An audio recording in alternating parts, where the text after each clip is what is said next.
যে নবী সাল্লাল্লাহু আলাইহি ওয়াসাল্লাম যে ওহীটা প্রাপ্ত হলেন, সূরা আলাকের প্রথম 5টা আয়াত, কয়টা আয়াত, এটাকে ধরে কয়েকটা কথা বলছি আপনাদের। এই যে 23 বছরের কথা আমি বললাম, যে 23 বছরে সমাজটা পরিবর্তন হয়ে গেছে। এমন সমাজ যে সমাজে এই জাহিলিয়াতগুলো ছিল, কিসের ভিত্তিতে হয়েছে? জাদু দিয়ে, মানুষকে মেরে পিটিয়ে, রিমান্ডে নিয়ে টর্চার করে, মানুষকে উঠিয়ে আয়না ঘরে নিয়ে পরিবর্তন করা হয়েছে। কোনটা বলেন? মানুষকে দাওয়াত দেওয়া হয়েছে, আল্লাহর দিকে নিয়ে আসা হয়েছে, বুঝানো হয়েছে, মানুষ বুঝে নাই, মানুষ গালিগালাজ করেছে, মেরেছে, সবর করা হয়েছে, প্রয়োজনে দেশ থেকে চলে যাওয়া হয়েছে, তাই না? হিজরত করা হয়েছে। পরে যখন তারা বেশি এগ্রেসিভ হয়ে গেল, তখন আমাদেরকে বদরে আসতে হলো। বদরে তো আমরা প্রথমে যাই নাই, তাই না?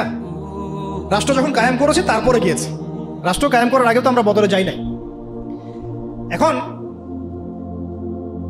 আমরা এই পুরো যে কাজগুলো হয়েছে, এর গোড়াটা যদি আপনি সার্চ করেন, দেখবেন সেটা হচ্ছে ওই প্রথম ওহীর ভিত্তিতে। ইকরা বিসমি রাব্বিকাল্লাযী খালাক। প্রথম ওহীটা কি ছিল? ইকরা বিসমি রাব্বিকাল্লাযী খালাক।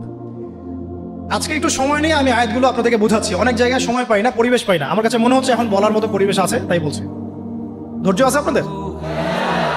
আচ্ছা, একটু শুনেন, আয়াতগুলো শুনেন। অনেকে এইটুক বলে আর কি, ইকরা বিসমি রাব্বিকাল্লাযী খালাক। এবং আমি দেখেছি অনেক সেকুলার প্রতিষ্ঠান, ইভেন ইংলিশ মিডিয়াম স্কুল কলেজের বাইরেও আয়াতটা লেখা আছে। আসলে এর দ্বারা কি বোঝানো হয়েছে? নবী সাল্লাল্লাহু আলাইহি ওয়াসাল্লাম পেরেশান, এই সমাজটাকে কিভাবে পরিবর্তন করব। তিনি সমাজের এই জাহিলিয়াতগুলো থেকে নিজেকে দূরে সরিয়ে রাখেন। ওই হেরা গুহায় গিয়ে বসে থাকেন। আপনারা যারা নামাজ পড়েন 5 ওয়াক্ত, আপনার কানের পাশে যদি মিউজিক প্লে করা হয় ধুমধারাক্কা, আপনার কি ভালো লাগে? ভালো লাগে কি আপনার? নিশ্চয়ই ভালো লাগে না। আর নবী সাল্লাল্লাহু আলাইহি ওয়াসাল্লাম, যার আগেও কোনো গুনাহ নাই, পরেও কোনো গুনাহ নাই, তার কাছে কেমন করে ভালো লাগবে? তিনি তো একজন নবী। সমাজে এইসব জাহিলিয়াত দেখে তিনি দূরে সরে থাকেন। দেখেন আমাদের সমাজেও কিন্তু যে মানুষগুলো একটু আল্লাহওয়ালা, সমাজের জাহিলিয়াত তাদেরকে ভালো লাগে না, তারা আলাদা হয়ে চলে। তখন সমাজ তাদেরকে বলে তার আনসোশ্যাল, তাই না? আমরা বিপদে পড়ি, তখন খুব বিব্রতকর অবস্থায় পড়ি। তা নবী সাল্লাল্লাহু আলাইহি ওয়াসাল্লাম সেখানে পেরেশান। আল্লাহ পাক তখন পেরেশানি দূর করছেন এইভাবে ওহী নাজিল করে, যে আপনি যে সমাজটাকে পরিবর্তন করতে চাচ্ছেন, এটা এমনি এমনি হবে না। এটার জন্য জ্ঞানের চর্চা দরকার, জ্ঞানের বিপ্লব দরকার। সুবহানাল্লাহ। এই জন্য প্রথম আয়াত আসছে পড়ুন। প্রথম আয়াত তো বলা হয় নাই যে শিরক করবেন না, মাদক দ্রব্য কেউ সেবন করবেন না, পর্দা করো, ইভেন নামাজ পড়ো, আল্লাহকে সিজদা করো, হ্যাঁ, সুদ খেও না, এরকম কি প্রথম আয়াত ছিল? প্রথমে বলা হচ্ছে পড়াশোনা করতে। ইকরা বিসমি রাব্বিকাল্লাযী খালাক। ইকরা মানে পড়ুন, ইকরা মানে বিসমি মানে নামে, নাম দ্বারা, রব্বিক মানে আপনার রবের, রব্বিকা আপনার রবের, আল্লাযী যিনি, খালাকা সৃষ্টি করেছেন। অর্থ দাঁড়াচ্ছে ইকরা বিসমি রাব্বিকাল্লাযী খালাক, পড়ুন আপনার সেই রবের নামে যিনি আপনাকে সৃষ্টি করেছেন। শুরুতে বলেছিলাম, আপনাদের মনে আছে কিনা, যে জ্ঞান আপনাকে আল্লাহর দিকে নিয়ে যাবে সেটাই জ্ঞান। এইটা হচ্ছে দ্য ডেফিনেশন অফ নলেজ। বুঝতে পারছি কি ভাই? জ্ঞানের সংজ্ঞা কি? যে জ্ঞান আপনাকে আল্লাহর দিকে নিয়ে যাবে সেটাই হচ্ছে মূলত জ্ঞান। ইকরা বিসমি রাব্বিকাল্লাযী খালাক। এখনকার এই আয়াতটা নিয়ে আগে দুটো কথা বলে নেই। আচ্ছা দাঁড়ান, আগে অনুবাদটা করে নেই। দ্বিতীয় আয়াতে আল্লাহ পাক বলছেন খালাকাল ইনসানা মিন আলাক। খালাকাল ইনসানা মিন আলাক, যিনি মানুষকে সৃষ্টি করেছেন জমাট বাঁধা রক্তপিণ্ড থেকে। পুরা আমাদের যে মেডিকেল সায়েন্স আছে, এই আয়াত থেকে তাদের শেখার যে কত কি আছে আল্লাহ ভালো জানেন। ইকরা ওয়া রাব্বুকাল আকরাম। ইকরা ওয়া রাব্বুকাল আকরাম, আপনি পড়ুন, আপনার রব মহিমান্বিত। আল্লাযী আল্লামা বিল কলম, যিনি মানুষকে কলম দ্বারা জ্ঞান শিক্ষা দিয়েছেন। পুরো সিস্টেমটার মধ্যে আপনার কলম, এবং সেই লাউহে মাহফুজেও আছে কলম। কলম দিয়ে লাউহে মাহফুজে লেখা হচ্ছে। ইভেন কলম আল্লাহ পাকের প্রাচীন সৃষ্টি। আমাদেরকে সৃষ্টি করার, আসমান জমিন সৃষ্টি করার 50,000 বছর আগে আল্লাহ পাক এই কলম, এই লাউহে মাহফুজ, আরশ, এগুলো সব সৃষ্টি করেছেন। তাকদীর লিখে ফেলেছেন। কলমকে আল্লাহ পাক বলেছেন উকতুব, লিখো। কলম বলেছে মাযা আকতুব, আমি কি লিখবো? আল্লাহ পাক বলেছেন কিয়ামত পর্যন্ত যা হবে সব লিখে ফেলো। আমরা যে জীব আর জড়র সংজ্ঞা পড়েছি, সংজ্ঞাটা ঠিক না। আল্লাহ পাকের যখন হুকুম হবে, আজকে আমরা যেখানে বসে আছি এই জমিনও কথা বলবে ইনশাআল্লাহ। ইয়াউমাইযিন তুহাদ্দিসু আখবারাহা, যেদিন এই জমিন তার বৃত্তান্ত বর্ণনা করবে। তো জীব জ্বরের এই ক্লাসিক্যাল সংজ্ঞা বাদ দিয়ে আমরা এটা বোঝার চেষ্টা করি। তো আল্লাহ পাক বলছেন যে যিনি মানুষকে কলম দ্বারা জ্ঞান শিক্ষা দিয়েছেন, শুধু তাই না, আল্লামাল ইনসানা মা লাম ইয়ালাম, তিনি মানুষকে সেই জ্ঞান শিক্ষা দিয়েছেন যা মানুষ জানত না। আপনারা যখন আর একটু পড়াশোনা করবেন দেখবেন বুদ্ধিবাদ পড়ানো হবে, যে মানুষ বায়োলজিক্যালি জ্ঞান অর্জন করেছে এমনটা পড়ানো হয়, অভিজ্ঞতাবাদ পড়ানো হয়, কেউ কেউ সমন্বয় মতবাদ পড়ান, কিন্তু আসলে জ্ঞানের উৎস কিন্তু আমরা না। জ্ঞানের মূল উৎস হচ্ছে আল্লাহ পাক নিজে, স্বয়ং তিনি হচ্ছেন জ্ঞানের মূল উৎস। আল্লাহ নিজে তার সৃষ্টিকে মানে বান্দাদেরকে জ্ঞান শিক্ষা দিয়েছে।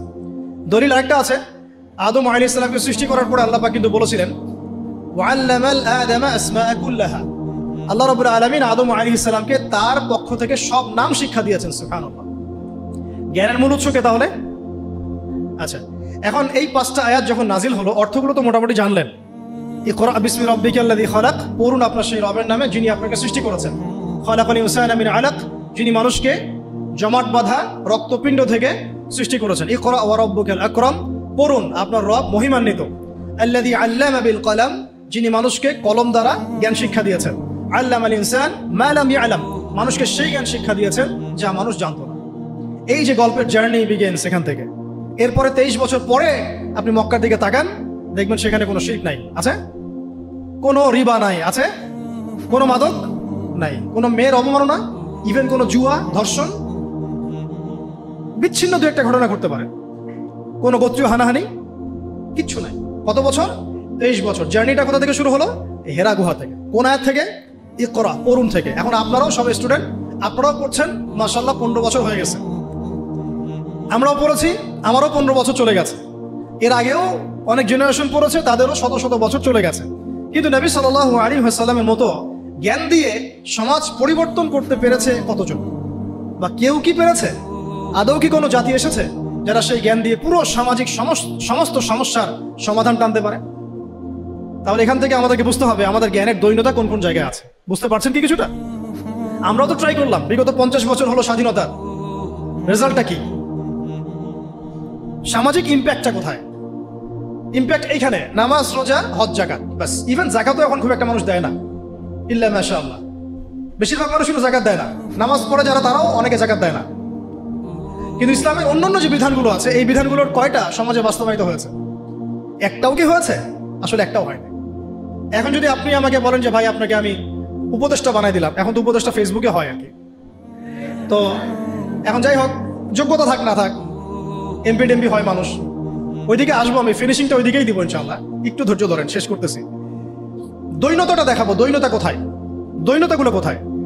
যদি বানায় দেন এবং আমাকে যদি বলেন ভাই কোরআনের তো আছে যে চুরি করলে চোরের হাত কেটে ফেলো, ব্যভিচার করলে রজম করো, তারপরে বেত্রাঘাত করো, মাদক দ্রব্য সেবন করলে বেত্রাঘাত করো, তারপরে হত্যা করলে কিসাস করো, মুরতাদ হয়ে গেলে তাকে মৃত্যুদণ্ড দাও, কেউ নবীকে গালি দিলে সাল্লাল্লাহু আলাইহি ওয়াসাল্লাম তাকেও হত্যা করো। আমি যদি এগুলো বাস্তবায়ন করতে যাই আগামীকাল, আমি কি আদৌ পারবো? এখন প্রশ্ন হচ্ছে কেন পারবো না? উত্তর, এক বাক্যে উত্তর হচ্ছে, আমাদের সমাজের মানুষ বিগত সময়গুলোতে নামাজ, রোজা, হজ, যাকাত এই শব্দগুলো যতটা শুনেছে, শরিয়া, দাওয়াত, জিহাদ, ইকামতে দিন, কিসাস, হুদুদ এই শব্দগুলো শোনে নাই। বুঝতে পারতেছেন না? নামাজ শব্দ অর্থ জানেন কারা কারা? হাত তুলতে বললে সবাই হাত তুলবেন, তাই না? যাকাত শব্দের অর্থ কারা কারা জানেন বললে সবাই হাত তুলবেন। আমি যদি বলি হুদুদ অর্থ কি, কয়টা এবং কি কি, দেখবেন অনেক হাত নেমে গেছে। কিসাস অর্থ কি, কত প্রকার, কি কি, হাত নেমে যাবে। শরিয়া আইন কত প্রকার, কি কি, কোন কোন আইনগুলোকে শরিয়া আইন বলে আমরা অনেকেই জানবো না। তাহলে এখানে আমাদের সামাজিক একটা ব্যর্থতা আছে। এই ব্যর্থতাটা আমরা আমাদের কাঁধে নিতে চাই, অন্যদেরকে দিতে চাই না। এই ব্যর্থতা তাদের যারা এইসব জায়গায় দাঁড়িয়ে কথা বলি, যারা আমরা লিখি, যারা আমরা অন্যকে নাসিহাত করি, যারা আমরা মিম্বরে বসি, যারা আমরা খুতবা দেই, ওয়াজ মাহফিলের প্যান্ডেলে বসি, আমাদের সবার দায়িত্ব এটা, আমাদের কাঁধে আসবে এটা। কেন জনগণ এই শব্দগুলো জানে নাই? সিম্পল, বলা হয় নাই, বা বলা হলেও অত গভীরভাবে আলোচনা হয় নাই, আলোচনা করা হয়তো পরিবেশ পাওয়া যায় নাই, অথবা অডিয়েন্স সাড়া দেয় নাই, বা বলতে গেলেই ধরা হয়েছে আর ওই আয়না ঘরে টপ টপ করে ফেলা হয়েছে। তো এখন তো অনেক প্রতিবন্ধকতা, এখন না হয় কিছু কথা বলা যাচ্ছে। আমরা চাচ্ছি এই ফ্লোটা যেন জারি থাকে, এই জন্য আমাদের দোয়া করা উচিত আল্লাহ পাক যেন ইসলামপন্থী কোনো সরকারকে উপরে নিয়ে আসেন। আমরা জানি যে এখন আমরা শরিয়া কায়েম করতে পারবো না, কিন্তু পারবো না, আল্লাহ পাক চাইলে তো অবশ্যই পারবো, কিন্তু আমাদের একটা প্রজ্ঞার আলোকে আমরা বলছি যে এখন ইনস্ট্যান্ট আপনি শরিয়া কায়েম করতে পারবেন না। প্রেক্ষাপটটা এমন নাই, মানুষ এটা বুঝে না, তাদের কাছে আমরা জনমতটা তৈরি করতে পারি না সেভাবে। কিন্তু যদি কোনো ইসলামপন্থী সরকার আমাদের মাথার উপরে থাকেন, তখন দেখা যাবে আমরা একটা সময় পাবো, সুযোগ পাবো মানুষকে দাওয়াত দেওয়ার জন্য। আজ না হলেও কাল ইনশাল্লাহ দেখা যাবে ঠিকই জনগণ এটা বুঝতে পারছে ইনশাল্লাহ। তারা নামাজকে যেমন গুরুত্ব দিবে, শরিয়াকেও গুরুত্ব দিবে ইনশাল্লাহ। আল্লাহ পাক আমাদেরকে বোঝার তৌফিক দান করেন। কারণ বাস্তবতায় এসে শেষ করি, একটা কিতাব, এই একটা কিতাবের দাওয়াত একজন নবীর সুন্নাত সমাজে বাস্তবায়িত করার ফলে একদল মানুষ একসাথে মেহনত করেছেন, সাহাবায়ে কেরাম, সমাজ পরিবর্তন হয়ে গেছে। ঠিক আছে তো কথা? আর আমরা সবাই এক জায়গায় আসতে পারি না, বাংলাদেশে এটা সম্ভব বলে আমার কাছে মনেও হয় না। তবে এখন আমি বলি যে এটা জরুরত নাই, প্রয়োজন নাই। আল্লাহ পাক যদি অল্প কিছু মানুষকে কবুল করেন, ওই মানুষগুলোকে দিয়েই সমাজ পরিবর্তন হবে ইনশাআল্লাহ। সবাইকে এক জায়গায় আসতে হবে না, যদি না আসে কোনো সমস্যা নেই, জরুরি না, আসলে ভালো আলহামদুলিল্লাহ। একজন আমিরের অধীনে ছিলেন, নেতা কয়জন ছিল তখন? এখন আমরা সবাই মিলে এক জায়গায় বসতে পারছি না, এবং আমরা আমাদের মধ্য থেকেও একজন বিচক্ষণ নেতাকে সামনে এগিয়ে দিতে পারছি না। এখানে আমাদের মনের মধ্যে অনেক সমস্যা দেখা যায়, অনেকে একজনকে মানতে চায়, আরেকজনকে মানতে চায় না। অনেকের মনের মধ্যে থাকে এমন, আমি কি কম জানি, আমি কেন তার দাসত্ব মানে আনুগত্য করবো, কেন দাসত্ব না, আমি কেন তার আনুগত্য করবো। অনেক প্রবলেম, আমরা পারি না। কিন্তু অন্তত যেটা পারবো সেটা আমি বলছি, শুধু যেটা পারি না ওটা আজকে বলছি না। পারবো কোনটা? সেই এক আল্লাহর তাওহীদ শিখতে পারবো, পারবো কিনা ইনশাআল্লাহ। পারবো কোনটা? সেই একজন নবী সাল্লাল্লাহু আলাইহি ওয়াসাল্লামের সুন্নতের উপর নিজে প্রতিষ্ঠিত থাকার চেষ্টা করবো ইনশাআল্লাহ। আমার দেহ, আমার চিন্তা, আমার চেতনা, আমার কাজ, আমার কর্ম সব নবীর সুন্নাহ মোতাবেক হবে ইনশাআল্লাহ। পারবো কোনটা? সেই একটা কিতাব আল কোরআনের হক আদায় করা, পারবো তো ইনশাআল্লাহ। শেষ পয়েন্টটা আপনাদের সাথে আজকে শেয়ার করছি আজকের মতো, যে ওই যে একটা কিতাব, এই কিতাবের হক আছে মোট 6টা। কয়টা বলেন? 1 নাম্বার বিশুদ্ধ করে তেলাওয়াত শেখা, 1 নাম্বার, আমার সাথে বলেন, 1 নাম্বার বিশুদ্ধ তেলাওয়াত শেখা। 2 নাম্বার এর ভাষা শিক্ষা করা, কোরআনের ভাষা শিক্ষা করা, নিজের উপরে ফরজ করে নেওয়া উচিত। কোরআনের ভাষা যে জানে না সে কোরআন বুঝতে পারবে না, ফুল স্টপ। অনুবাদ পড়ে কোরআন বোঝা যাবে না, যা বুঝবেন সেটা ভাষা। অ্যারাবিক টু অ্যারাবিক না বুঝতে পারলে কোরআনের মূল অন্তর্নিহিত সার আপনি উদ্ধার করতে পারবেন না, চরমভাবে ব্যর্থ হবেন। একটা ল্যাঙ্গুয়েজ না জানলে আমি ইংরেজি ডিপার্টমেন্টে ভর্তি হতে পারবো না, সিম্পল, এটা অ্যাজ সিম্পল অ্যাজ দ্যাট। আমি ইংরেজি জানি না, তাহলে ইংরেজি মাধ্যমে আমি পড়াশোনা করতে পারবো না, সিম্পল। আরবি জানি না, আমি কোরআন বুঝতে পারবো না। যা বুঝতে পারবো সেটা অনুবাদ দেখে বোঝাটা আর কোরআনের গভীরে যে ঢোকা, এটা মানে 7 জমিন আর 7ম আসমানের মধ্যে পার্থক্য, এত বেশি পার্থক্য, সম্ভব না। তো 2 নাম্বার হচ্ছে আমাকে ভাষা শিখতেই হবে। আমরা একটা জোর দাবি জানাবো, প্রত্যেকটা প্রতিষ্ঠানে যেন কোরআনুল কারীম শিক্ষাটাকে বাধ্যতামূলক করা হয়। প্রত্যেকটা প্রাইমারি স্কুলেই আল কোরআনের শিক্ষাটাকে বাধ্যতামূলক করতে হবে। আপনারা এগ্রি করেন তো নাকি? প্রত্যেকটা হাই স্কুলে আরবি ভাষা শিক্ষাটাকে বাধ্যতামূলক করা উচিত, যেভাবে ইংরেজি বাধ্যতামূলক করেছেন ঠিক সেইভাবেই। প্রত্যেকটা ইউনিভার্সিটিতে নবী সাল্লাল্লাহু আলাইহি ওয়াসাল্লামের জীবনের জন্য সিরাতের আলাদা ফ্যাকাল্টি থাকতে হবে ইনশাআল্লাহ। প্রত্যেকটা প্রতিষ্ঠানে ফরজে আইনের কোর্স থাকতে হবে, আমাদের ভাইরা জানবে কোন কোন বিষয়গুলো ফরজে আইন। প্রতিটা বিশ্ববিদ্যালয়ে আমাদের উচিত আল কোরআনের তাফসীরের জন্য কিছু কিছু ফ্যাকাল্টি চালু করা, ইসলামের ইতিহাস চালু করা, ইসলামী ফিকহের নলেজ অর্জন করা এবং আকীদার জ্ঞান অর্জন করা। অন্তত এই 4টা-5টা সাবজেক্ট আমাদের প্রত্যেকটা প্রতিষ্ঠানে থাকা উচিত। ইউনিভার্সিটি লেভেলের কথা বলছি, অন্তত ইউনিভার্সিটি লেভেলে। আর মূল পড়াশোনা তো আমরা করব প্রাইমারি লেভেল থেকেই। আল্লাহ পাক আমাদেরকে তৌফিক দান করেন। তো শিক্ষানীতিতে অনেক দৈন্যতা আছে, ওইটা আমার লাস্ট পয়েন্ট হবে ইনশাআল্লাহ। আগে বলে নেই যে 6টা কি, একটা কি ছিল? কোরআনের বিশুদ্ধ তেলাওয়াত শেখা। 2 এর ভাষা শিক্ষা করতেই হবে আপনাকে আমাকে। 3 নাম্বার হচ্ছে কোরআনের অর্থ বোঝার চেষ্টা করতে হবে, কোরআনের অর্থ বোঝার চেষ্টা করা, এবং এটা একা একা হবে না, ওলামায়ে কেরাম লাগবে। 4 নাম্বার আল কোরআনের সমস্ত আদেশ মেনে চলতে হবে। রাজি আছি ইনশাআল্লাহ? 5 নাম্বার আল কোরআনের সমস্ত নিষেধ বর্জন করতে হবে, পারা যাবে ইনশাআল্লাহ। এবং 6 নাম্বার আল কোরআনের দাওয়াত মুসলিম অমুসলিম সবার ঘরে ঘরে পৌঁছাতে হবে ইনশাআল্লাহ। এটাকে আপনার লাইফের চ্যালেঞ্জ হিসেবে, অ্যাম্বিশন হিসেবে গ্রহণ করেন। আল্লাহ পাক তৌফিক দান করেন। শেষ কথাটা হচ্ছে এই দৈন্যতাটা শুনেন। আমি কয়েকটা দাবি উত্থাপন করলাম না, যে কোরআনুল কারীম প্রাইমারি লেভেল থেকে, হাই স্কুল লেভেল থেকে অনার্স মাস্টার্সে আসতে হবে, সিরাত আসতে হবে, আকীদা আসতে হবে। দৈন্যতা দেখেন, আমাদের স্বাধীনতার কত বছর হয়েছে? 50 পার হয়েছে না? আচ্ছা, আপনারা তো আমার চেয়ে অনেক ভালো জানেন, আমার চেয়ে আপনারা অনেক ভালো জানেন, বাংলাদেশে প্রাইমারি স্কুলের সংখ্যা কত? কেউ কি বলতে পারবেন এক্সাক্ট ফিগারটা কত? কেউ বলতে পারবেন? আচ্ছা, আমরা একটা গেস করি, 10 লক্ষ হবে? হবে না মনে হয়। 1 লক্ষ হবে? 1 লক্ষ হবে? 68,000 হবে? হওয়ার তো কথা, 68,000 তো হওয়ার কথা। আচ্ছা, আমি এটা বাদ দিলাম, স্কুল আছে, চলে কাদের আন্ডারে? গভর্নমেন্টের আন্ডারে, তাই তো? গভর্নমেন্ট তো চেঞ্জ হয়েছে বিভিন্ন সময়, হয়েছে না? আচ্ছা, মূল দৈন্যতা ধরে নেন, এটাই শেষ অংশ আলোচনা। এই অ্যাপ্রক্সিমেটলি 50,000 প্রাইমারি স্কুলে নিঃসন্দেহে 5 লাখ স্টুডেন্ট পড়াশোনা করে কমপক্ষে, অথবা 10 লাখ, অথবা 15 লাখ, অথবা 20 লাখ। আপনি সমস্ত স্টুডেন্টদেরকে যারা ক্লাস 5 পাস করেছে সবাইকে একটা ময়দানে জড়ো করেন, তাদের সবাইকে শুধুমাত্র সূরাতুল ফাতিহা এর তেলাওয়াতটা শুদ্ধ হয় কিনা যাচাই করেন, দেখবেন 90% তেলাওয়াত ঠিক নাই। যে 10% তেলাওয়াত ঠিক আছে তারা শিখেছে বাসায় বা কোনো হুজুরের কাছে বা কোনো বক্তব্যে, নট স্কুলে। এটা আপনার মুসলিম প্রধান দেশের শিক্ষা ব্যবস্থা। I am very sorry to say, এবং আমি ক্রিটিসাইজ করতে চাচ্ছি না, আমি জাস্ট নসিহতমূলকভাবেই বলছি কথাগুলো। কারণ আমরা এই জাতির একটা পার্ট তো অবশ্যই, এই জাতি তো আমাদেরও, এই সমাজ তো আমাদেরও, এই রাষ্ট্র তো আমাদেরও, নাকি আমরা ভেসে আসছি? আপনার ছোট্ট মেয়েটা বা ছেলেটা বা আপনার ভাই বোন যে ক্লাস 5 পাস করেছে প্রাইমারি স্কুলে বা কোনো বেসরকারি স্কুলে বা কোনো ইংলিশ মিডিয়াম স্কুলে, সে আল কোরআন তেলাওয়াত তো দূরে থাক, সূরা ফাতিহা বিশুদ্ধ করে পড়তে পারে না। আর আমরা নিজেদেরকে মুসলিম দাবি করছি, তার মানে আমরা কোরআনকে গুরুত্ব দিই না। সিম্পল। আপনার ওই ক্লাস 5 পাস করা ছেলেটা বাংলা পারে, কবিতা পারে, ইংরেজি পারে, অঙ্ক পারে, সবই পারে, কোরআন পারে না, তার মানে আপনি কোরআনকে গুরুত্ব দেন না। সিম্পল।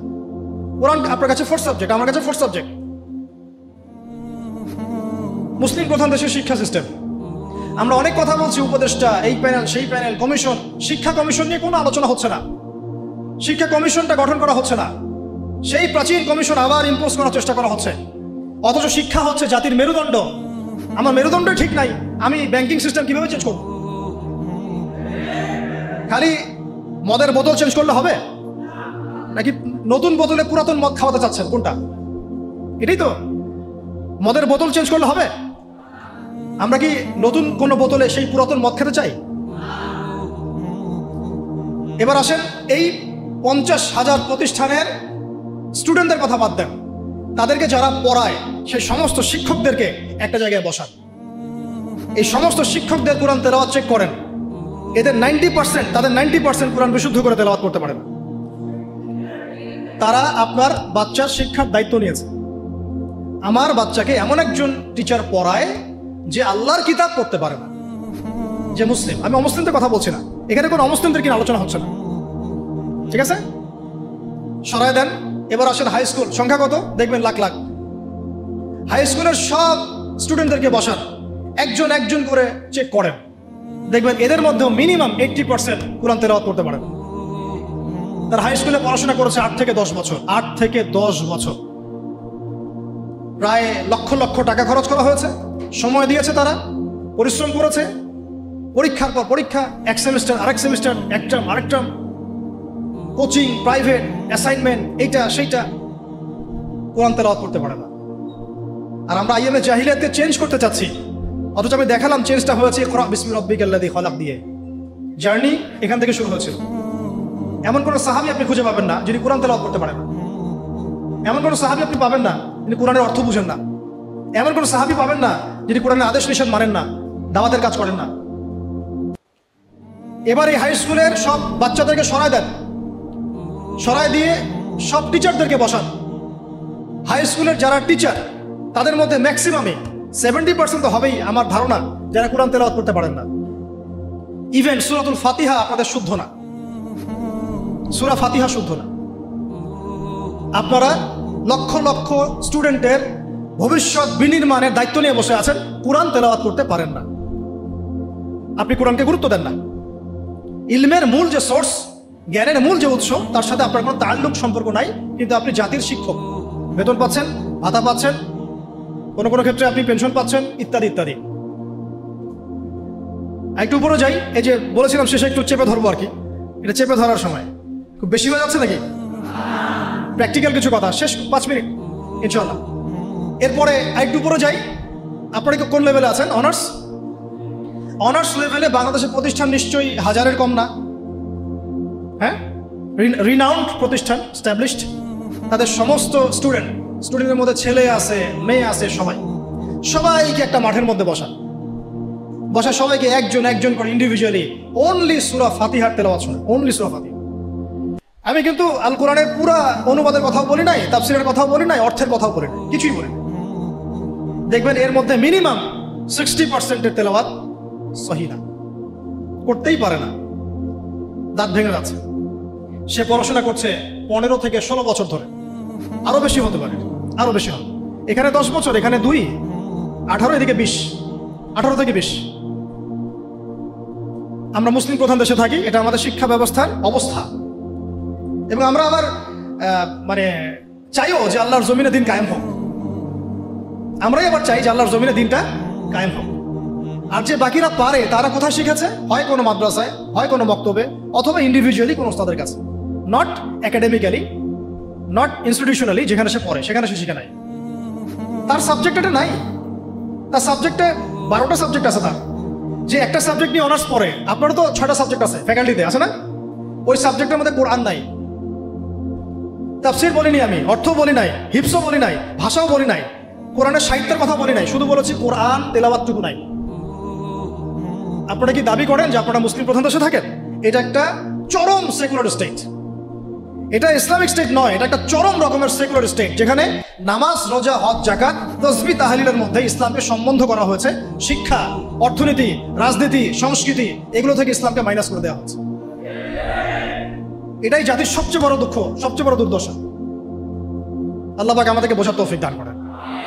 এবার এই সমস্ত অনার্স পড়ুয়া ভাইদের, বোনদের, টিচারদেরকে আমরা বসাতে চাই একটা জায়গায়।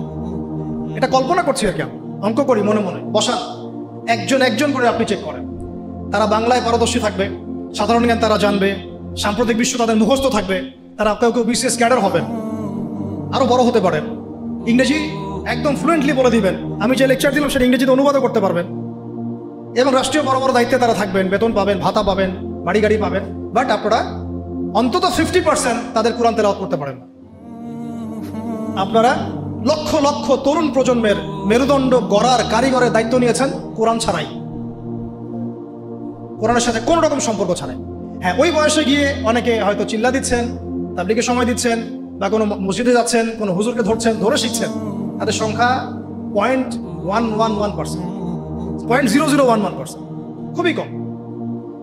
বেশিরভাগ তো বলছেন যে ফ্রি মিক্সিং থাকলে সমস্যা নাই, ক্লাসে এগুলো পড়ানোই যায়, ট্রান্সজেন্ডার এটা কোনো বিষয় না, রিবা এটা কোনো বিষয় না, এই যুগে কি ওইসব বিষয় চলে, এগুলো মৌলবাদী বিষয়, ইত্যাদি ইত্যাদি। আপনারা পশ্চিমাদের ভাষায় কথা বলছেন। এবার এই সব সরাই দেন, মাস্টার্সের ভাইদেরকে বসান, সেম অবস্থা। লম্বা করছে না, মাস্টার্সের টিচারদেরকে বসান, সেম অবস্থা। এখন বাইরে আছে আমাদের বেসরকারি ইংলিশ মিডিয়াম প্রতিষ্ঠানগুলো, তাদেরকে বসান, সেম অবস্থা।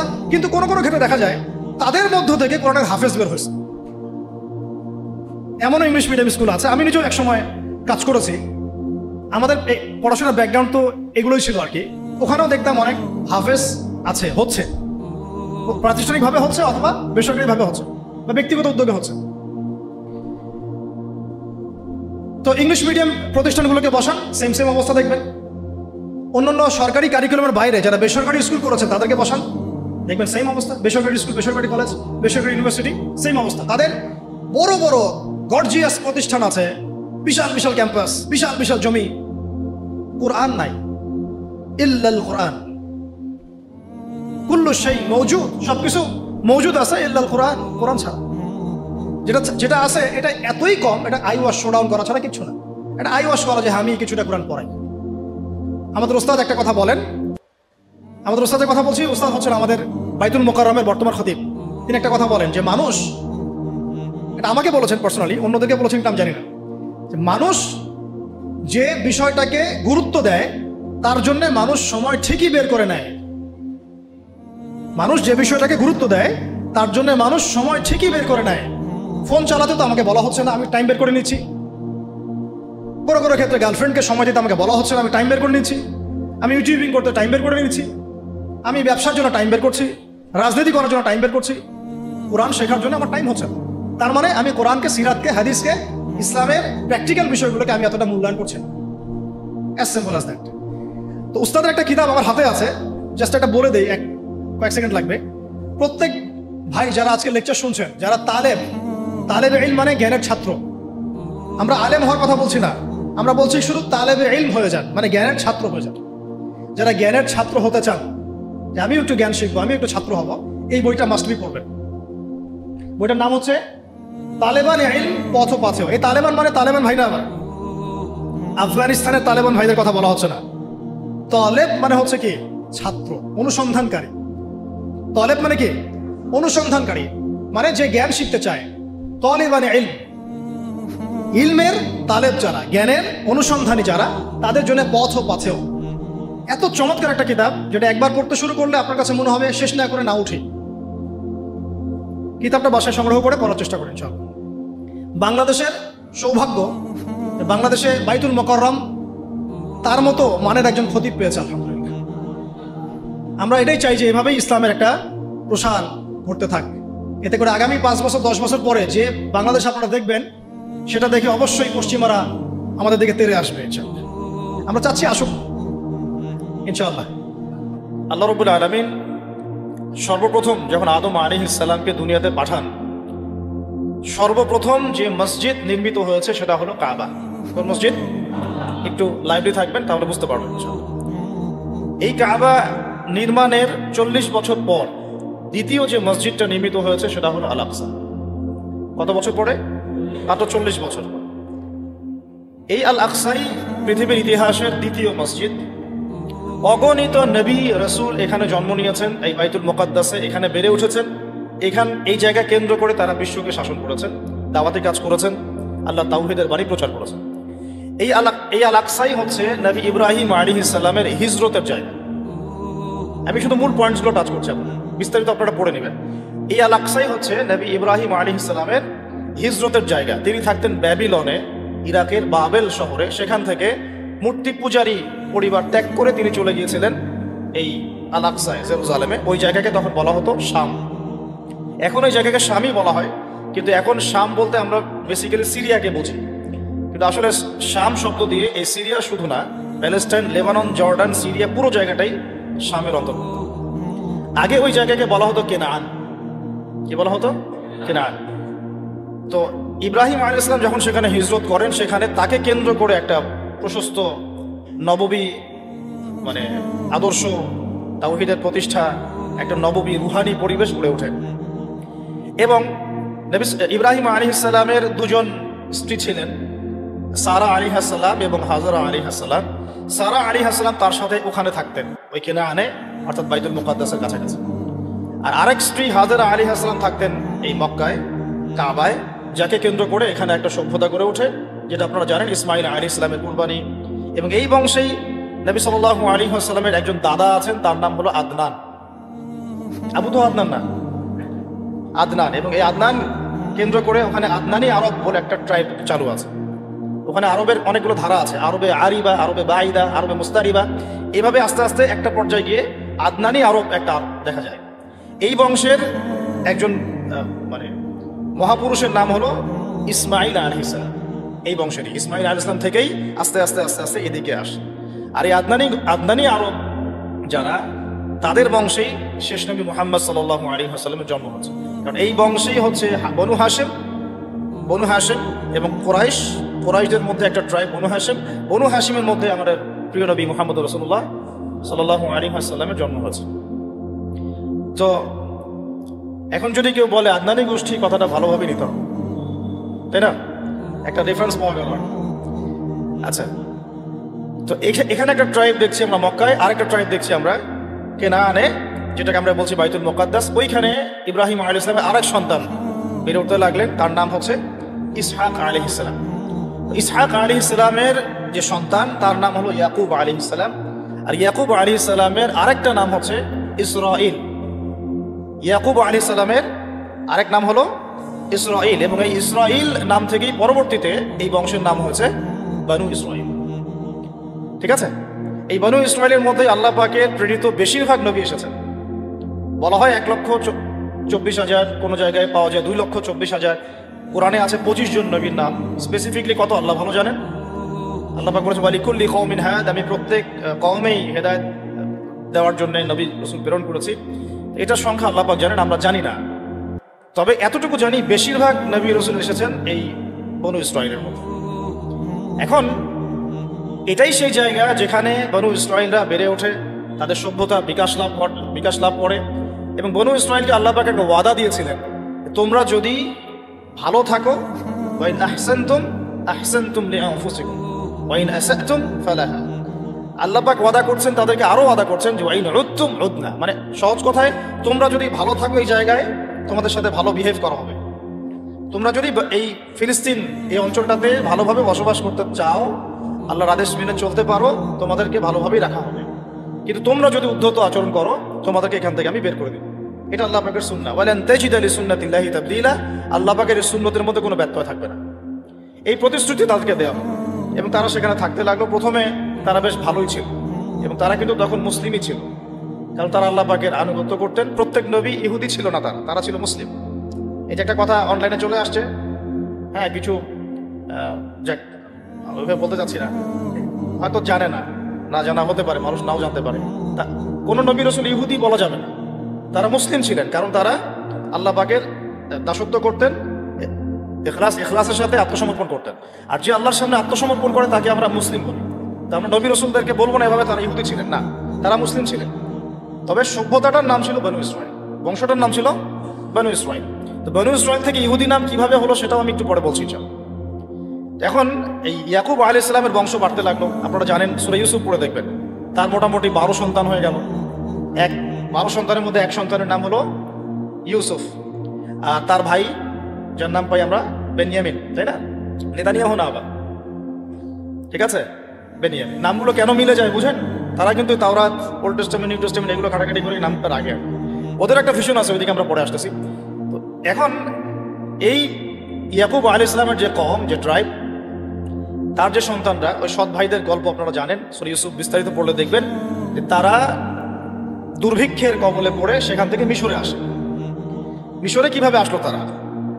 আচ্ছা, তার আগে আপনাদেরকে একটা শব্দ বলি, সেটা হলো হোলি ল্যান্ড। এই শব্দটাকে মাথায় রাখবেন, হোলি ল্যান্ড। শুধু ফিলিস্তিন জুড়ে নয়, বরং মিশরের নীলনদ থেকে শুরু করে ইরাকের ইউফ্রেটিস পর্যন্ত এই পুরো জায়গাটাকে বলা হয় হোলি ল্যান্ড। এই জিনিসটা মাথায় রাখবেন। এখনকার বিশ্বের যত কিছু হচ্ছে হোলি ল্যান্ডকে কেন্দ্র করে, এবং ভবিষ্যতেও যা হবে এই বিশ্বে ওই জায়গার স্বাধীনতাকে কেন্দ্র করে। ওই জায়গার দখলদারিত্ব নিয়েই সব কনফ্লিক্টগুলো হতে থাকবে ওয়ার্ল্ডে। জায়গাটার নাম হোলি ল্যান্ড। এই হোলি ল্যান্ড শব্দটা কিন্তু কোরআন থেকে নেওয়া হয় না, এটা ওরা ওদের মতো করে সাজিয়ে নিয়েছে, ওদের ওল্ড টেস্টামেন্ট, নিউ টেস্টামেন্ট থেকে। তারা মনে করে এবং তারা দাবি করে, এই জিউসরা, যে এই পুরো হোলি ল্যান্ড আল্লাহ তাদেরকে দিয়েছেন। নাউজুবিল্লাহ। কাদেরকে দিয়েছেন আমরা দেখবো এখন ইনশাআল্লাহ। তো এখন এই হোলি ল্যান্ড বলতে শুধু ফিলিস্তিন না, তাহলে পুরো মিশর থেকে নিয়ে একদম ইউফ্রেটিস, ইরাকের ইউফ্রেটিস নদী পর্যন্ত, যেখান থেকে সোনার পাহাড় বের হবে, হাদিসও জানেন আপনারা, যেটাকে কেন্দ্র করে মহাযুদ্ধ হবে। এখন এই হোলি ল্যান্ডে তাহলে কিভাবে আসলো বনু ইসরাইল? ওই দুর্ভিক্ষের কবলে পড়ে তারা আস্তে আস্তে এখানে আসলো খাবারের সন্ধানে।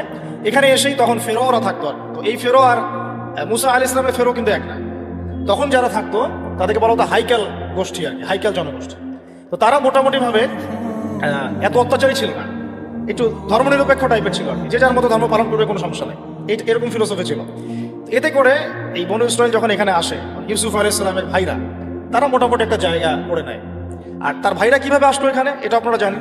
প্রথমে ইউসুফকে কুয়ায় ফেলে দিল, সেখান থেকে রাজা কিনে নিল, সেখান থেকে রাজপ্রাসাদে, ওখান থেকে ওই যে প্রলোভন, জেনার প্রলোভন, সেখান থেকে তিনি কারাগারে মাশাআল্লাহ 12 থেকে 14 বছর মনে হয় ছিলেন, না, মোটামুটি 12 বছরের মতো জেল জীবন শেষ করে আবার এই রাজপ্রাসাদে অ্যাজ এ কি বলবো, খাজেন মানে হচ্ছে যার অর্থ, একটা রাষ্ট্রের অর্থের দায়িত্ব থাকে, অর্থ মন্ত্রণালয়ের প্রধান বলা যায়। একটা রাষ্ট্রের অর্থ মন্ত্রণালয়ের প্রধান হলেন ইউসুফ আলাইহিস সালাম।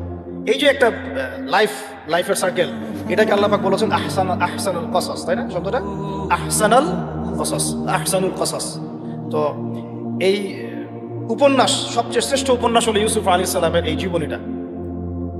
এখন আমরা বুঝলাম যে বনু ইসরাইল কিভাবে ওই কেনান থেকে মিশরে আসলো।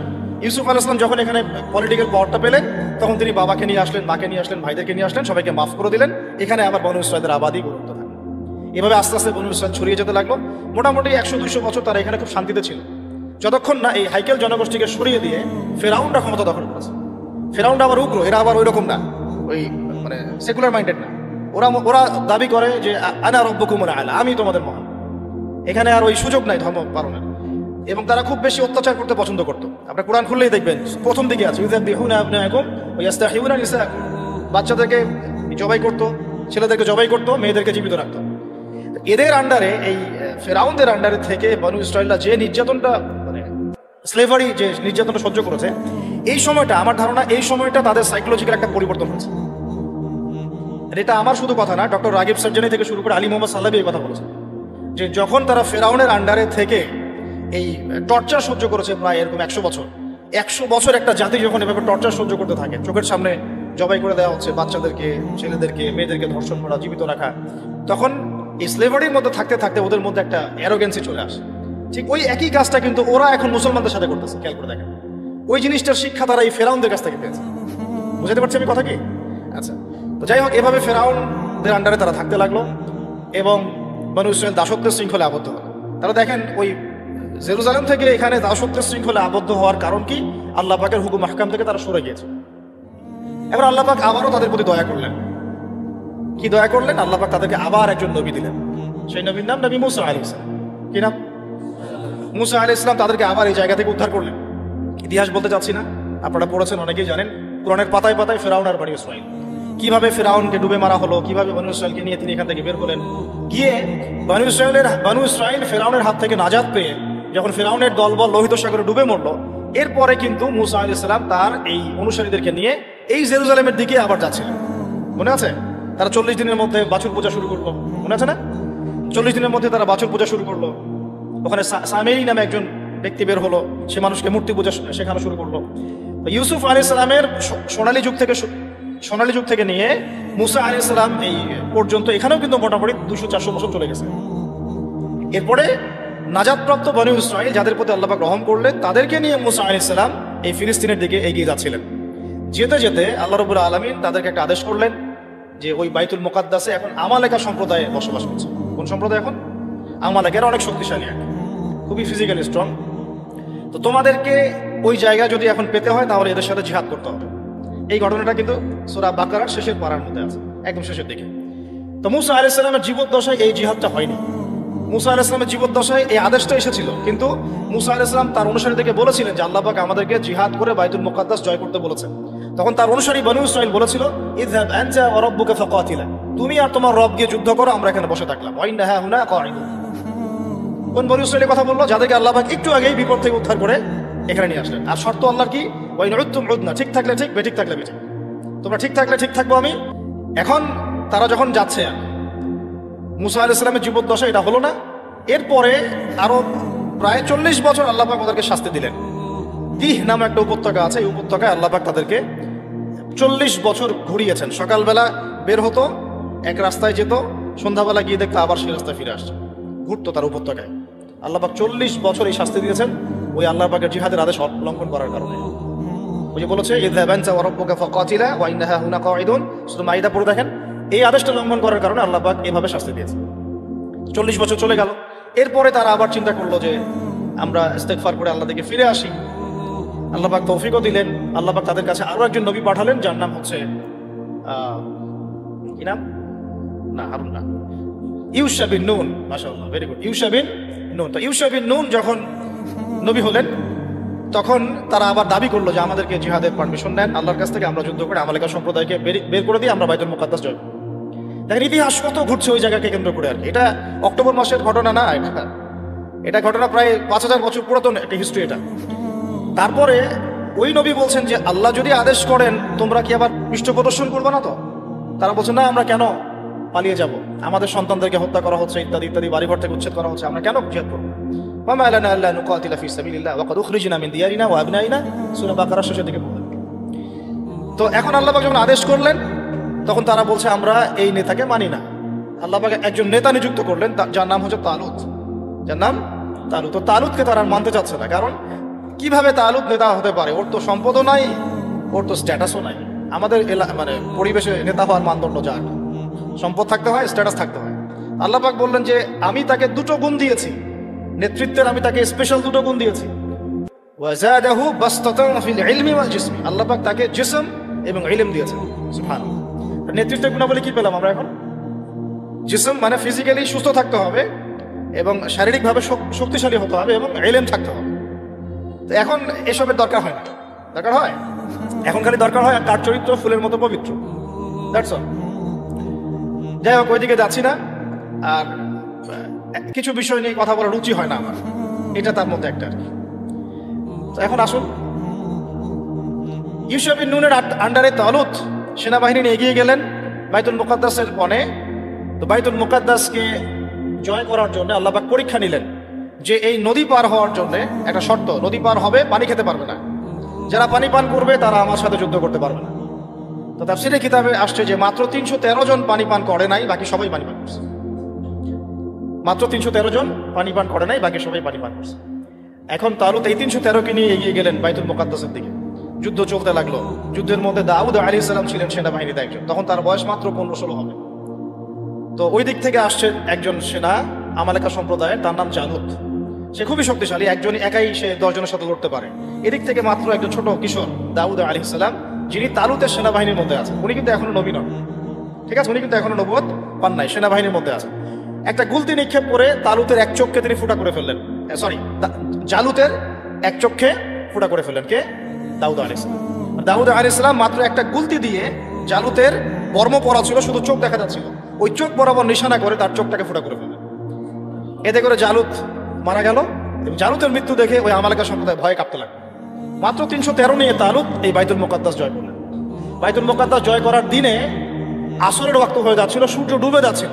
তখন তালুত আল্লাহর কাছে দোয়া করেন, এই নবী এবং তালুত তারা সবাই মিলে, এই 313 জন আল্লাহর কাছে দোয়া করেন, আল্লাহ আমাদেরকে একটু সময় দান করেন, বরকত দান করেন, যাতে করে আমরা যুদ্ধটা শেষ করতে পারি, আজকে আমরা যেন ওখানে প্রবেশ করতে পারি।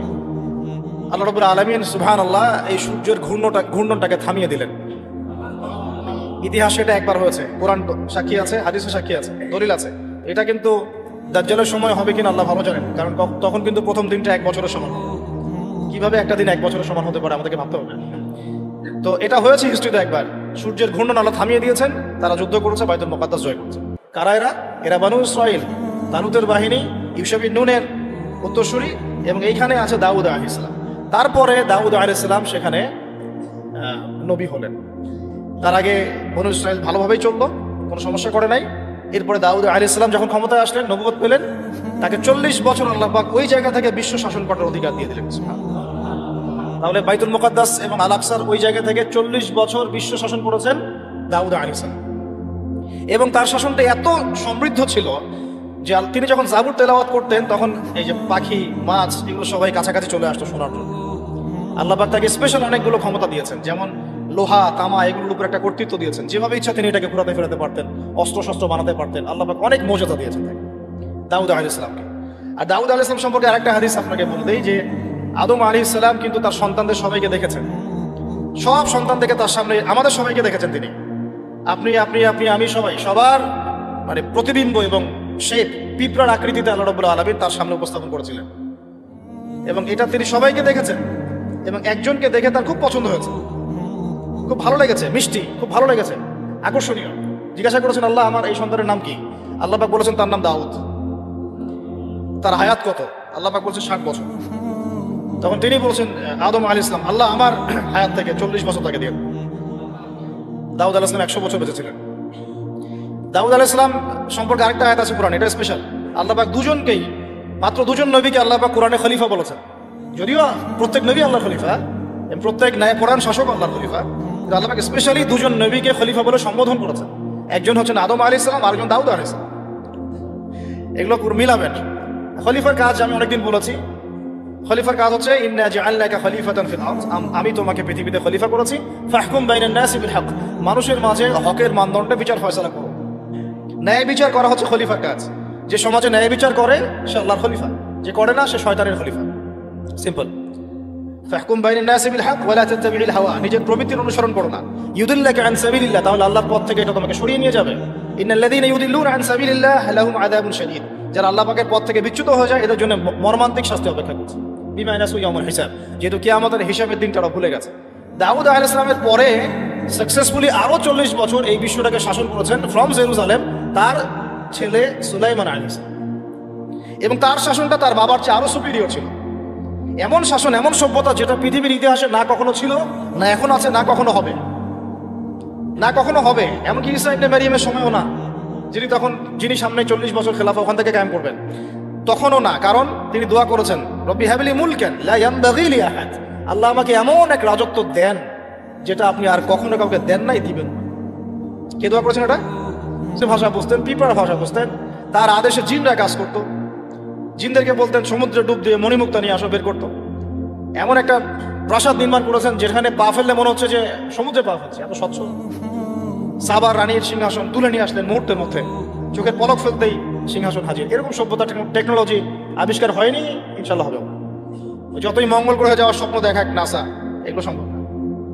এই টেকনোলজি আসে, যেটা ছিল সুলাইমান আলাইহিস সালামের সময়, এটা পৃথিবীতে না ছিল কখনো, না আছে, না থাকবে, শুধুমাত্র তার সময় ছিল। এবং ওই সময়ে সুলাইমান আলাইহিস সালামের শাসনে জেরুজালেম থেকে পুরো বিশ্বটাকে শাসন করেছে বনু ইসরাঈল, এবং তারা তখন মুসলিম ছিল, আত্মসমর্পণকারী আল্লাহর বান্দা ছিল, তারা কিন্তু খারাপ ছিল না তখন। এরপরে তাদের অধঃপতনটা শুরু হয়। এরপর থেকে আমি একটু গুটিয়ে নেই, অনেক সময় তো নেওয়া যাবে না।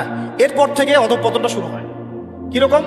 তারা আবার আল্লাহ পাকের বিধিবিধান যেগুলো, সেগুলো লঙ্ঘন করে। মৌলিকভাবে তারা কয়েকটা বিধিবিধান লঙ্ঘন করেছে। একটা হচ্ছে শিরক, এক নম্বর কি শিরক, তারা আল্লাহ পাকের সাথে শিরক করা শুরু করলো, নবীর আদেশ লঙ্ঘন করা শুরু করলো, এবং অর্থনৈতিক জীবনে গিয়ে সুদ খাওয়া শুরু করলো। সুদের কথাটা মারাত্মকভাবে আসছে ওদের কাছে, ওদের ব্যাপারে সুদ তারা চালু করলো, সুদ, অন্যের সম্পদ আত্মসাৎ করা শুরু করলো, ঠিক যেমন এখনকার মনিটরি সিস্টেম দিয়ে তারা করছে, সেম জিনিস। এবং তারা মাদক দ্রব্যটাকে অ্যাভেলেবল করে ফেললো, জেনাটা বেড়ে গেল, জেনা। এই পাপাচারগুলো যখন বাড়তে থাকলো, আল্লাহ পাক তখন তাদের উপরে অন্য পরাশক্তি চাপাই দিলেন। তাদের মধ্যে দুইজনের নাম মেনশন করবো আমি আজকে শুধু। একজন হচ্ছে নেবুজাদনেজার, একজনের নাম নেবুজাদনেজার। সে এসে আক্রমণ করে পুরা বনু ইসরাঈলকে একদম ম্যাসাকার করে ওখান থেকে বের করবে। ওরা যা করতেছে এখন ফিলিস্তিনিদের উপরে, এর চাইতেও ভয়ঙ্কর শাসক ছিল নেবুজাদনেজার, যাকে অনেকে বুখতে নাসর বলে না। তিনি একজন রোমান পারস্যের সম্রাট ছিল আর কি। সে এসে পুরো বাইতুল মুকাদ্দাস জয় করে এই ফাসেক, যারা বনু ইসরাঈলের মধ্যে ফাসেক জালেম হয়ে গেছে যারা, ওদেরকে পিটিয়ে এখান থেকে বের করে দিল, দিয়ে পুরো জায়গাটা দখল করলো। বাচ্চাদেরকে হত্যা করেছে, মেয়েদেরকে ধর্ষণ করেছে, এবং ছেলেদেরকে হত্যা করেছে। এভাবে সুদীর্ঘকাল চলতে লাগলো। আল্লাহ পাক তাদের দিকে আবারও মুখ ফিরিয়ে তাকালেন। আল্লাহ পাক তাদেরকে আরো একটা চান্স দিলেন। ওই জায়গায় নেবুজাদনেজারের ওই সভ্যতার পতন হলো, তারা আবার বাইতুল মুকাদ্দাসে। এরপরে তারা আবার সেখান থেকে, এখানে একটা বিষয় ভুল হয়ে গেল। নেবুজাদনেজার একটা কাজ করেছিল, সে ওই বনু ইসরাঈলের মধ্যে অবাধ্য যারা, ওদেরকে বেঁধে নিয়ে ব্যাবিলনে নিয়ে আসছে, এই ইরাকের ব্যাবিলনে। এখানে দাসত্বের জীবনে তাদেরকে অভ্যস্ত করেছে, ওই ফিরাউনদের মতোই। তো এই দাসত্বের জীবনে যখন তারা আছে, তখন তারা আলোচনা করতো একে অপরের সাথে যে আমাদের একজন মাসিহ আসবে। কে আসবে? আমাদের একজন মাসিহ আসা বাকি আছে, একজন নবী আসা বাকি আছে, যিনি আসলে আমরা আবার বাইতুল মুকাদ্দাস ফিরে পাবো। তারা ওখানে চর্চা করতো এগুলো, তাদের যে ধর্মগ্রন্থ তাওরাত, তালমুদ, এগুলোতে এটা লেখা ছিল। তারা এভাবে চিন্তা করতো। তো এইভাবে তারা স্বপ্ন দেখতে থাকলো ওই দাসত্বের জীবনে। আল্লাহ পাক তাদের সেই মাসিহকে পাঠালেন, আলহামদুলিল্লাহ। সেই মাসিহ হচ্ছেন ঈসা আলাইহিস সালাম। তো মাসিহ ঈসা আলাইহিস সালাম যখন আসলেন, তারা তাদের মাসিহকে চিনতে ভুল করলো, ব্যর্থ হলো। বরং তারা তাকে অপবাদ দিল যে সে একজন জারদ সন্তান, নাউজুবিল্লাহ, তার মা একজন ব্যভিচারিণী, নাউজুবিল্লাহ। মনে আছে সূরা মারিয়াম? তারা এভাবে অপবাদ দেওয়া শুরু করলো। তখন আল্লাহ পাক দ্বিতীয় গজবটা পাঠালেন, যেটা একটু আগে বলতে চাচ্ছিলাম। দ্বিতীয় গজবটা পাঠিয়েছেন আল্লাহ পাক রোমান সেনাপতি টাইটাসের হাত দিয়ে। এই রোমান সেনাপতি টাইটাস দ্বিতীয়বার এসে নেবুজাদনেজারের মতোই এদেরকে আবার ওখান থেকে বের করে। লাতুফসিদুন্না ফিল আরদি মাররাতাইন, লাতুফসিদুন্না ফিল আরদি মাররাতাইন, দুইবার তোমরা এই জমিনে ফাসাদ সৃষ্টি করবে। আল্লাহ পাক সূরা বনী ইসরাঈলে বলেছেন ওইটা। এই দুইবার হচ্ছে, এই দুইবার নেবুজাদনেজারের সময় একবার, তার আগে একবার, আর এই যে রোমান সম্রাট টাইটাসের সময়। প্রথমবার কারণ কি ছিল? তারা সুলাইমান আলাইহিস সালামের এই যে রেখে যাওয়া সালতানাত এবং সে আদর্শ, ঐতিহ্য, ঈমান, এগুলো রক্ষা করতে ব্যর্থ হলো। দ্বিতীয়বার তারা তাদের মাসিহকে চিনতে ব্যর্থ হলো। এবার রোমান সেনাপতি ওখানে আবার ম্যাসাকার করলো, একদম জেনোসাইড। এক কথা আমরা কি বলি? জেনোসাইড। যেমন ওই যে আপনারা হিটলারের ঘটনাগুলো পড়েন না, দেখেন জেনোসাইড একটা শব্দ শোনেন, এরকম আর। তারপর বাকি যে বনু ইসরাঈলগুলো বেঁচে ছিল, ওদেরকে আল্লাহ রাব্বুল আলামিন পৃথিবীর বিভিন্ন জায়গায় উদ্বাস্তুর মতো রেখে দিলেন, এক জায়গায় থাকতে পারলো না তারা, আর সবাই মিলে ওই বাইতুল মুকাদ্দাসে থাকতে পারলো না, কেউ এখানে কেউ এখানে কেউ এখানে কেউ এখানে, বেশিরভাগ চলে গেল মদিনার দিকে। কোন দিকে? এই মদিনার তখন নাম হচ্ছে ইয়াসরিব, আর কিছু আছে খাইবারে। এই বিচ্ছিন্ন ভাবে উদ্বাস্তুর মতো, তারা তখন কোনো রাষ্ট্র নাই। কোন জায়গা থেকে এখানে আসলো দেখেন, রুলিং স্টেট থেকে, রুলিং স্টেট থেকে কোন কোন জায়গা থেকে আসতেছে দেখেন, মিশর থেকে মুসার হাত ধরে আবার এখানে, আবার তালুত, আবার জালুত, আবার দাউদ, আবার সুলাইমান, আবার ব্যাবিলন, এখান থেকে আবার মাসিহকে চিনতে ব্যর্থ হওয়া, তারপর আবার ঘুরে ফিরে উদ্বাস্তুর মতো বিশ্বের বিভিন্ন জায়গায় ছড়িয়ে ছিটিয়ে থাকে। ইতিহাস অনেক গভীর। এবার আল্লাহ পাক তাদেরকে আরো একটা সুযোগ দিলেন। সুবহানাল্লাহ, আল্লাহ পাকের কত দয়া আর কত ধৈর্য, এটা চিন্তা করলে আমাদের মনে হয় ইনশাল্লাহ আমরা জান্নাতে যাব। ওরা যা করেছে অবাধ্যতা, তারপরে ওদের অবাধ্যতার ইতিহাস রচনা করা যাবে, রচিত হয়েছে, মহাকাব্য রচনা করা যাবে ওদের অবাধ্যতা নিয়ে, ঠিক আছে? তারপরে আল্লাহ পাক আরো একটা চান্স দিলেন। সুবহানাল্লাহ, ওদের মাসিহকে চিনতে তো ভুল করলোই, ওকে তো গালি দিলই ঈসা আলাইহিস সালামকে, শুধু তাই না, তারা তাকে হত্যারও চেষ্টা করলো, এবং তারা এর আগে অনেক নবীকে হত্যাও করেছে, যেমন জাকারিয়া আলাইহিস সালাম, যেমন ইয়াহইয়া আলাইহিস সালাম, তাদেরকে হত্যা করা হয়েছে। সূরা ইয়াসিন পড়লে আপনি দেখবেন একদিনেই তারা 3 জনকে হত্যা করেছে, একদিনেই 3 জনকে। এখন মাসিহকে চিনতে ব্যর্থ হওয়ার পরে আল্লাহ পাক তাদেরকে তো আযাব দিলেনই, ওই রোমান সম্রাট টাইটাসের হাত দিয়ে উদ্বাস্তুর মতো রেখে দিলেন, কিন্তু আরেকটা সুযোগ আল্লাহ পাক তাদেরকে দিলেন। আর এই সুযোগটা ছিল আমাদের নবী মুহাম্মদ সাল্লাল্লাহু আলাইহি ওয়াসাল্লাম। সর্বশেষ একটা চান্স থাকলো, যদি নবী মুহাম্মদ সাল্লাল্লাহু আলাইহি ওয়াসাল্লামের আনুগত্য করে, ফিরে আসে, তাহলে ইনশাআল্লাহ মুসলমান হলে আবারও বিশ্বের বুকে তারা দাপটের সাথে চলতে পারবে, যেমন সাহাবা ইকরাম চলেছে। বুঝতে পারছেন কথা? এখন এই কথাটা বলে নেই যে তারা কিন্তু ঈসা আলাইহিস সালামকে হত্যা করার চেষ্টাও করেছে। এটা সূরা নিসা মাইদা পড়লে আপনি বুঝতে পারবেন। আল্লাহ পাক বলেছেন ওয়ামা কাতালুহু, তারা চেষ্টা করেছে কিন্তু তারা ওদের মাসিহকে হত্যা করতে পারে নাই। ওয়ামা সালাবুহু, তারা তাকে ক্রুশবিদ্ধ করতে পারে নাই। বাল রাফাআহুল্লাহু ইলাইহি, বরং আল্লাহ পাক তাকে তার কাছে উঠিয়ে নিয়েছে। ওয়ালাকিন শুববিহা লাহুম, কিন্তু তাদের মনে হয়েছিল যে তারা তাকে হত্যা করেছে। তারা মনে করে তারা ঈসা আলাইহিস সালামকে হত্যা করেছে, ঠিক আছে? তারা মনে করে তারা ঈসা ইবনে মারইয়ামকে হত্যা করেছে, তারা সফল হয়েছে, এবং তারা এটাকে ফখর করে বলে যে ইন্না কাতালনাল মাসিহা ঈসা ইবনে মারইয়াম রাসূলুল্লাহ। সূরা নিসা মাইদা পড়ে দেখেন, আল্লাহ বলছেন না, তোমরা হত্যা করো নাই, ক্রুশবিদ্ধ করতে পারো নাই, বরং আল্লাহ পাক তাকে উঠিয়ে নিয়েছে।